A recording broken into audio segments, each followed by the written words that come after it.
Well, we've got another Beer with Baron here. I'm excited because I've got someone here who I've known for about a year. His name is Isaiah Makar. Yes. And Isaiah is someone who is a story of transformation. I know that you weren't always the Isaiah Makar people know today. You're a spoken word artist, and you're also a spoken word teacher, working with the Oak Park Education Foundation and Percy Julian Middle School here in Oak Park. But flashback around a dozen years, and you were not one to speak that much. Can you talk about, you know, first of all, those roots and your career now and how it's taken off? Yeah, so believe it or not, I used to have this huge afro, and I remember sitting in my English classroom freshman year, sitting in the back of the classroom. Now, the instructor is already in there, and another teacher walks in, so I'm thinking, like, what's going on? And he announces that it's Poetry Week, and he explains how we're supposed to learn different poetic devices throughout the week, and then by the end of the week, we have to share our poems. So I told him, I hate poetry, and I'm not joining the spoken word club. Secretly, I had low confidence, low self-efficacy, low self-esteem, and also as a freshman, it's like, I don't know who I am yet, so how can I express that?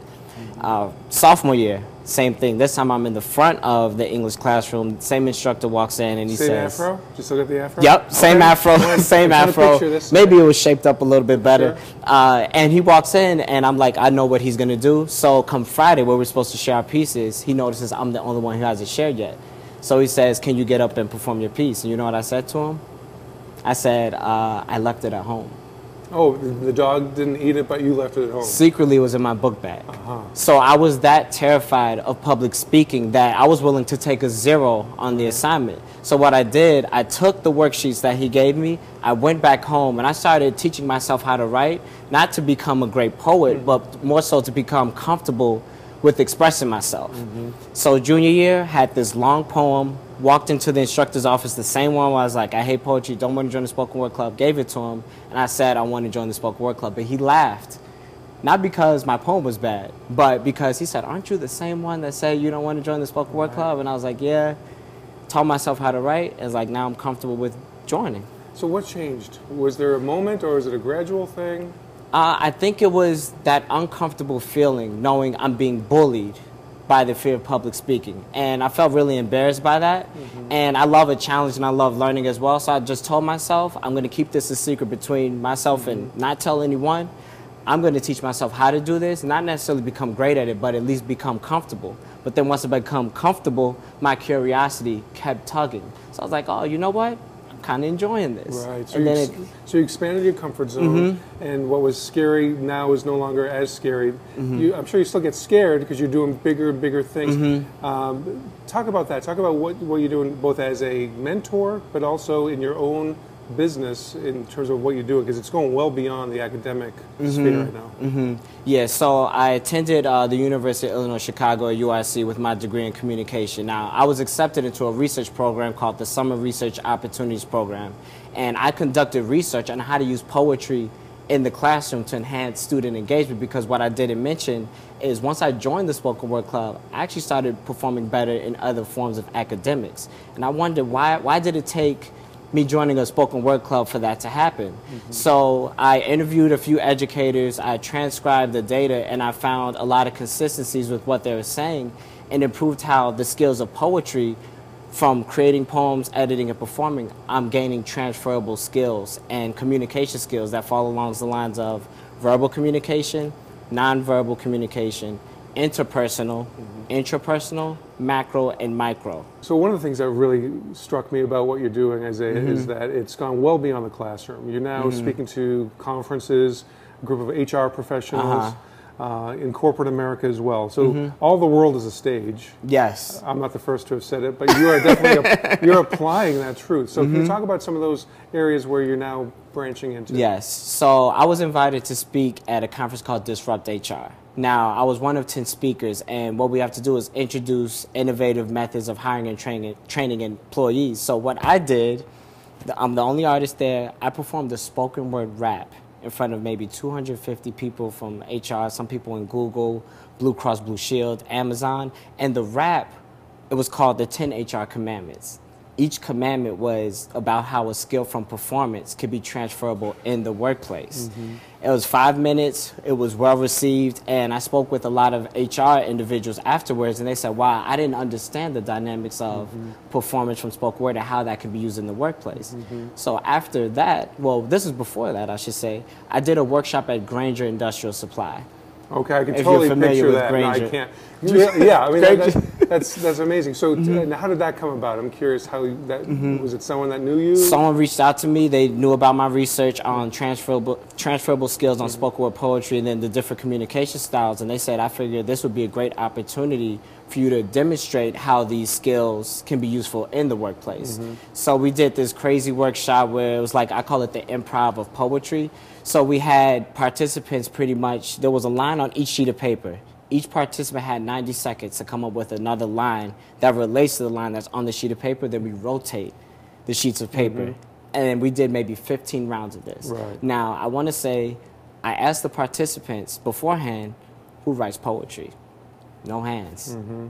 A lot of them had a lot of anxiety. Someone said, yeah, a teacher actually ruined it for me back when I was in the classroom. And I was like, okay. So I said, I'm going to figure out a way to pull you all outside of your heads and then also have your creativity flourish, the same creativity that you say you do not have.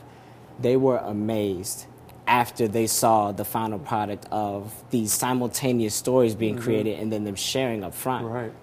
Wow. So where do you go from here? You've got a lot of, I think, you've mentioned some things that you can't say on camera because they're not sealed, but these are opening new doors. Now you're local, you're from Oak Park. Yes. Went to OPRF. Yes. But now you've got some potential to go into so many directions. So what is your vision 5, 10, or more years from now? So my ultimate vision, I guess since you're my friend, I can reveal this to you. Okay. So I'm working on doing more spoken word corporate development workshops. Now, eventually, because I love students, I want to build these relationships with these corporations, and then I want to launch what I call the MBA of Spoken Word. Okay. And it's called Impact Makers. And the focus will be on students competing against one another through a league where we keep track of wins and losses, like poetry slams that will be hosted at the libraries that will serve as somewhat like the stadiums. And then during winter break, we'll have an all-star weekend. The all-star weekend will consist of things like having teams do best metaphor, best flow, who could come up with the best verse.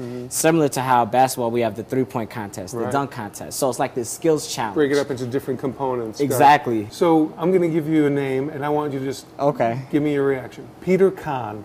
Oh, man. I used to feel like he was my bully. I honestly used to feel like he was my bully. So he was the one, obviously he's the spoken word director at Oak Park and River Forest High School. And when I was talking about that instructor, that's who it was. I didn't want to put the name out there, but because it's a happy ending, and he was never really bullying you. He was just being advocating the way you are now. Yeah, and the great thing about him doing that is now that I'm doing that with other students who are really conserved and reserved about expressing their truth and just getting out in front of people. So I'm seeing a lot of my past self and a lot of middle schoolers, high schoolers, and elementary school students as well. But yeah, he was pretty much someone like my coach, almost like how Phil Jackson was to Michael Jordan or Phil Jackson was to Kobe Bryant. Not to say I'm that legendary yet. However, that's the role that he really played in my life. Right. Now, what about other inspirations or role models for you, either now or in the past? So here's a funny thing. So there was a line from Jay-Z that was on one of Peter Kahn's worksheets. And at the time, this is my freshman year, Jay-Z was one of my favorite music artists. I consider rappers and musicians as poets. I saw that line, and it said, where cats catch cases. It was an example of alliteration. So my mind was like, wait a minute. Poetry and music are one and the same. So what I did, I looked up lyrics, and I noticed all these poetic devices that were being taught in the classroom. This is poetry. So do you go into songwriting? I mean, what you do could be set to song, so you're already, right? So talk about that. What's the difference between when you're consciously thinking about, or are you always thinking musically as you write? So here's the funny thing. Remember I talked about what I did at Disrupt HR, that spoken word rap? I didn't physically write it. What I did, I sat in a room, I had a microphone, I paced back and forth. I come up with better material when I don't write. So it's this way of getting outside of my head, and by pacing, my creative juices start flowing. So I created that whole spoken word rap without physically writing. So technology is so easy now where you can just talk your essay or your poem or whatever, and go from there. Yeah. So interesting. And so, any advice that you would give? I'm sure there's tons of advice you give it all the time. Yes. What are some of the fundamentals for anyone of any age, any background that you give just to kind of get going with this whole spoken word phenomenon? I always tell people to focus on the story and focus on telling about an experience that you had. We tell stories all the time, you know, whether we're at the bar, we're at the grocery store, in the classroom, everyone knows how to tell a story. So after you tell your story and write it out, then you focus on the poetic side. So how to flip this line into a metaphor, how to insert onomatopoeia during a time, whatever situation it was. So with students, I noticed sometimes they try to think too figuratively. I think people in general, storytelling, everyone can do it. So I have this simplistic approach that I take so that people aren't in their heads too much about, oh, I have to make it sound like this, I have to make it sound like that. No, you have a story that you can tell. Then we're focused on transferring and transforming it into poetic language. So I always tell people storytelling, focus on storytelling. So to me, a lot of this is about relationship building, people's relationship themselves with their ability to communicate and to connect, and also connecting with each other, and now in corporate America for people to just develop stronger organizations. So there's a lot of directions this can go in, and so I'm really looking forward to finding out and seeing over time where this goes. This could become the kind of like, remember him when he was not even 27, he turned 27 soon. Yes. And so I just want to just let you know how much I appreciate what you're doing. You're impacting lives locally, and you're just not putting a lid on people's potential, your own potential. So thanks for being here with us today. All right, thank you. Thank you to the Beer Shop. It. Thanks so much. All right, thanks for having me. I really appreciate it. You bet.